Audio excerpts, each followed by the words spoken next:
It was Halloween, and little Myrtle was happily singing outside the cottage near the thick of the woods where she lived with her grandfather, an old woodman. Oh, when a girl is in her teens, her fancy turns to love. And when the day is Halloween, his love she's thinking of. When the harvest moonlight gleams, she will find him in her dreams. So make a wish upon a star, and it will see you through. When the harvest moonlight gleams, she will find him in her dreams. So make a wish upon the star, and it will see you through. In another part of the woods lived Bertel, the son of a cobbler. Bertel had come to fit Myrtle with the little shoes he was making for her. Little shoes I make for you to fit your tiny feet. With every tack I hammer through, my heart begins to beat. With thy magic hammer I will charm these shoes I make. With my magic hammer I will bless each step you take.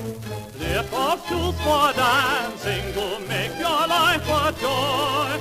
We will go romancing when little girl meets boy. Soon the woodman came along. He told him he was going to the village to get a new axe. But it's Halloween, said Myrtle. The witches and goblins will be out. You mustn't go through the woods tonight. Tut, tut, said the woodman. I'll be safe, all right. And he hurried away. It's a lovely night, nothing can harm me. Not afraid to fight Pixie's whole army. Goblins don't exist, witches don't scare. They don't bother me, why should I care? He whistled in the dark.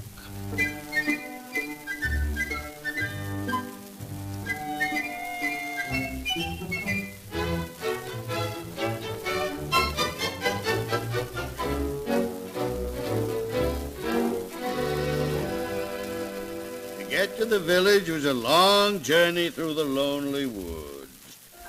The forest does look strange, he thought. It was getting dark and the woods thick, and in the distance he could hear Boo Boo, the giant bear, grunting.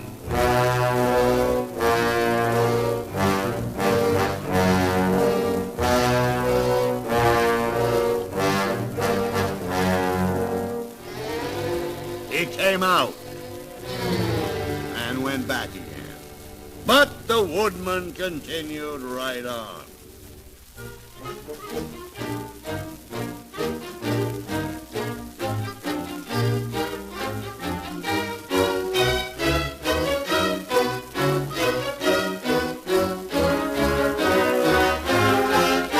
Suddenly he came upon a bunch of big eggs nestled in the roots of a beech tree.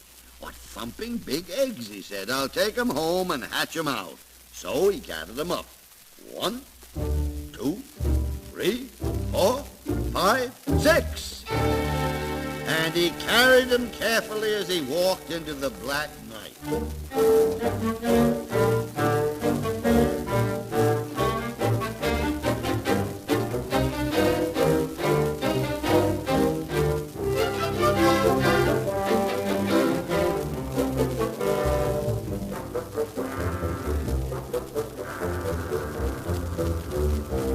At long last he reached home and excitedly told Myrtle and Bertel about the eggs.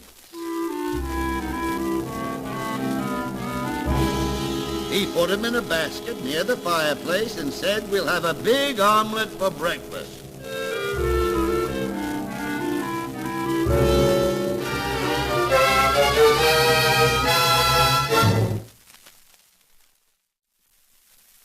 when suddenly the eggs showed signs of life. One began to chip. Then another. Then another. And out of one egg popped a head. Out of another a foot. Another head. Another foot. There was a cackling and squealing and squirming, and soon 6 little bodies came wriggling out of the 6 eggs. Look, they're elves, cried the woodman, as they started a wild kind of dance.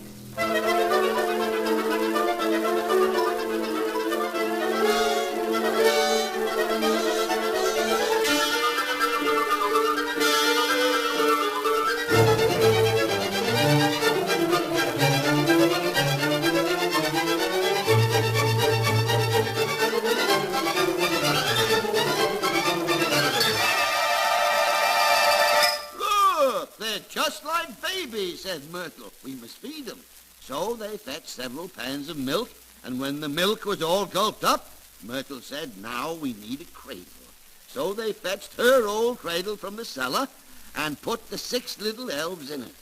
Myrtle felt like a little mother, so she sang them to sleep as she rocked the cradle.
While they were asleep, Myrtle made them some pretty clothes, and when they woke up, she dressed them.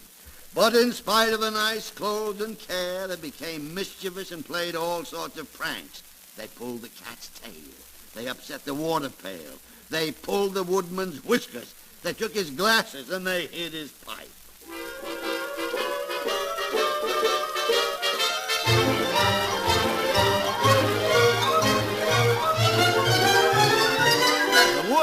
Became very angry, but he was helpless to make them behave. They acted like imps.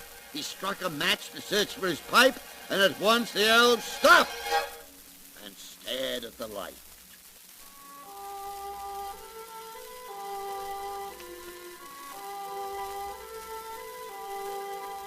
Look, they're hypnotized, said the woodman. Now I know what I'll do. I'll light the candle in the lantern and lead them back to the woods where I found them.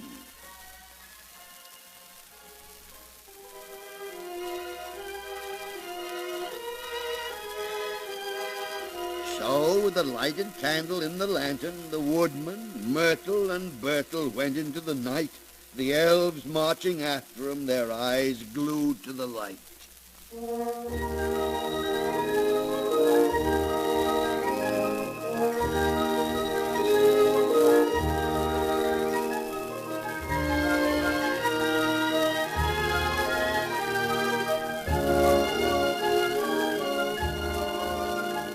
At last they found the beech tree, and the woodman hung the lantern on a broken branch, the little elves still staring at the candlelight.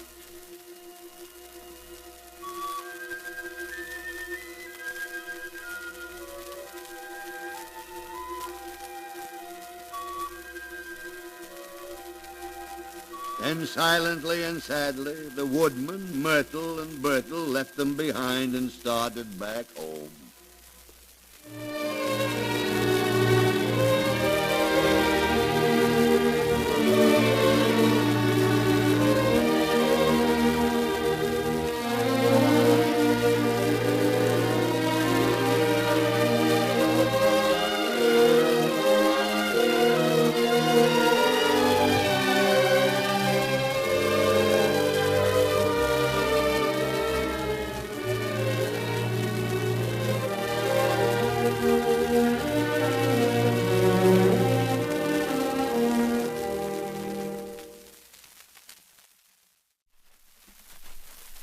Arrived at home.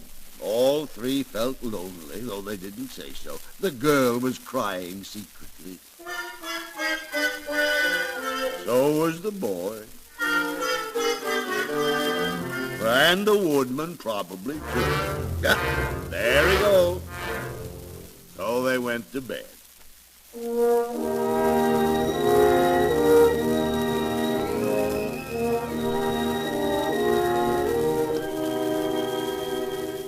After they woke up, the woodman and Bertle went into the woods to cut down some trees.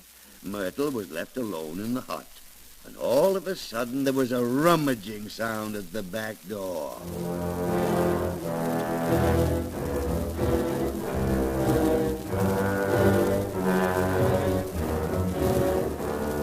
Stealthily, something was making its way into the hut. Soon a thump was heard. Another thump. And another thump. Myrtle, frozen with terror, looked up, and there before her very eyes was the beast who had stolen so many children, Boo-Boo the giant bear.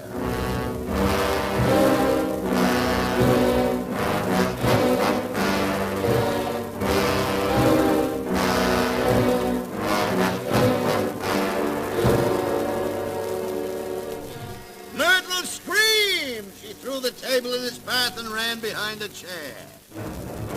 But the hulk of the huge bear was almost within reach. Ready to gulp her down, he lifted his right paw, then his left paw. When he stood up, his head reached the ceiling, his red tongue lolling between his big sharp teeth.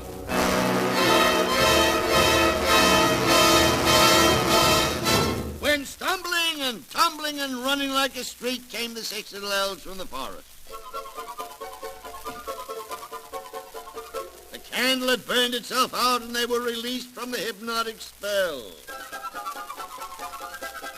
Into the hut they leaped, and in a flash they pounced on the bed. One took hold of his tail and twisted it like a rope. Another climbed on his back and pulled his ears. 2 more grabbed his legs and held him, while 2 of the others crawled under his arms and began to tickle him. The bear started to laugh. The little elves tickled and tickled. The bear laughed louder and louder. They tickled and tickled, and out he ran down the path into a large lake so deep he disappeared under the water.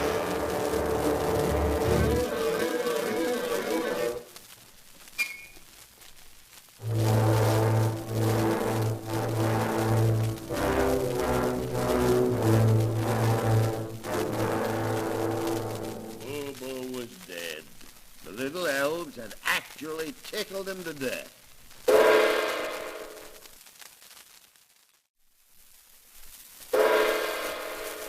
Everybody was happy, and they all marched off to the village to tell the folks how the heroic elves had saved little Myrtle's life.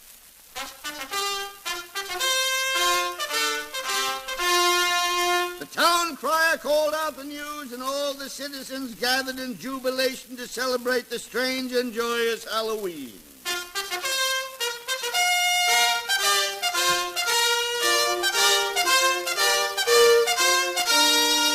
They ran up to the hills, men, women, children, animals, and danced a joyous and exuberant, happy polka around the 6 little heroes.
gentlemen.